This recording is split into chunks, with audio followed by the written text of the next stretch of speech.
So it's time for an update on our Project CRX Del Sol. Now you might remember from the last video that I hadn't really bonded with this car and the jury was still out on it for me.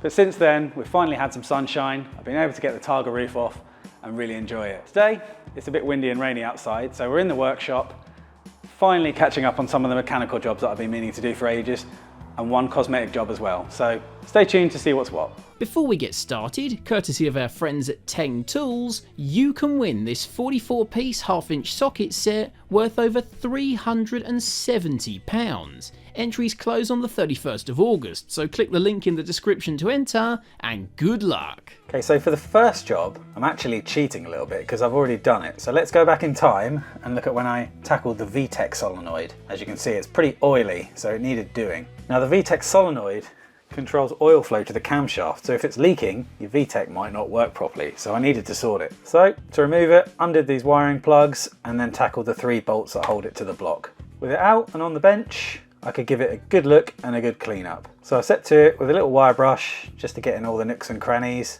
make sure it was all nice and clean. First job was to unbolt this top part using the 3 bolts here, and then with the bolts removed, I could pull away the top part to expose the gasket. Now just be careful not to lose this part here because that's quite important. It was time to prise out the gasket. Just got a little screwdriver behind it or a pick, gently lifting it out, trying not to scratch or score anything. To clean up where the gasket sits, I just used an old toothbrush as I didn't want to make any scoring marks or anything on it. Just making sure it was all nice and clean and there was nothing in the channels that might affect how the gasket sits. And back to the top part, withdraw the gasket, and again, just cleaning up behind it. And with that out, I could put the new gasket in place. Just pushes home, all nice and easy. And here's the top part of the solenoid, all bolted back on and in place. Now to deal with the main body gasket. Now I'm using a genuine Honda gasket for both of these parts. Just slot it in place like we did before, just making sure it's home and sat nicely in the channels. Just before bolting it back in place, I made sure that the area where it bolts to on the block was all nice and clean and the oil leaks were all gone. And there we go, all bolted back in, wired up, and no more leaks. Job done.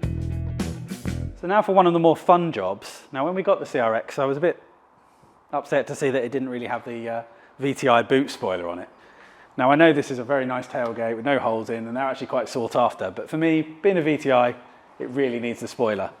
So, and as luck would have it, the previous owner still had it and was happy enough to donate it to the project. So a proper VTI spoiler in the correct Captiva blue. The only thing now is to fit it and drill new holes without getting it in totally the wrong place. So wish us luck. Now to help with the spoiler positioning, there are actually these holes already on the inside skin of the boot lid. So really, providing you get a hole in exactly the middle, you shouldn't be able to get the spoiler in the wrong place because they're on both sides. This washer here is my neat idea of being able to centralize the hole so I can put a punch in the bottom here and see it on the outside skin. So yeah, just a penny washer, a bit of double-sided tape and just cut round like that. And then I can stick it up. So hopefully that idea will work. So just gonna center punch these holes now. With the pimples now evident on the outskin of the boot lid, I've just marked them with a Sharpie pen, here and here. And with this template I cunningly made earlier, I can see if the holes are in the right place. They are bang on. Yeah, looking good.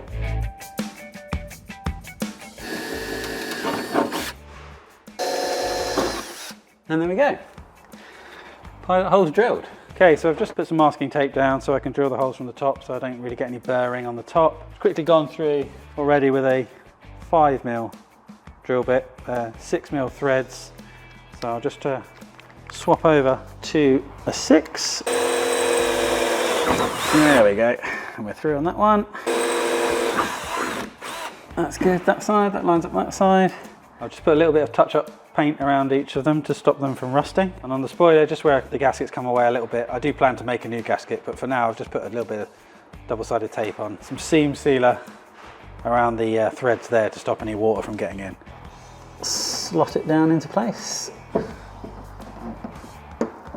And Just got to tighten it from the underside now. Just had one final check.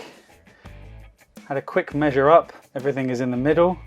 Matching measurements both sides. The factory looks restored. So do you think I've spoiled my car with this spoiler?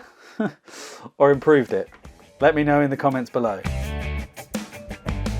So one of the more difficult jobs I've got to do on the Honda is fix a leaking clutch master cylinder, which goes under here through the bulkhead. Now I noticed it was a little bit weepy, and sometimes the clutch pedal sticks, which is not what you want when you've got a screaming B16 engine at full chat. But what I will have to do is undo the rigid clutch line from the top of the cylinder, and so to do that I've got myself the proper pipe spanner as opposed to this one, so I can get more purchase on the union, and hopefully it won't shear or snap or round off.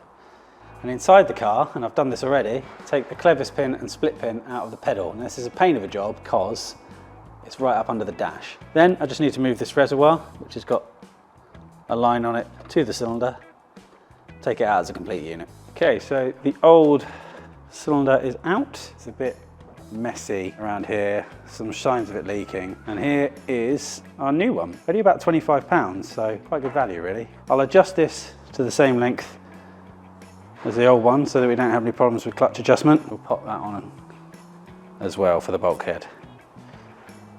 So it should be relatively straightforward to install. So after much struggling and contorting into various positions, the new cylinder is now in place down here on the bulkhead, all piped up, bolted up inside, clevis pin in, not the split pin yet. I just need now to bleed the system. So here's where the fluid goes, and at the front of the engine is the slave cylinder with the bleed nipple. So once it's all bled up, we should have a clutch again.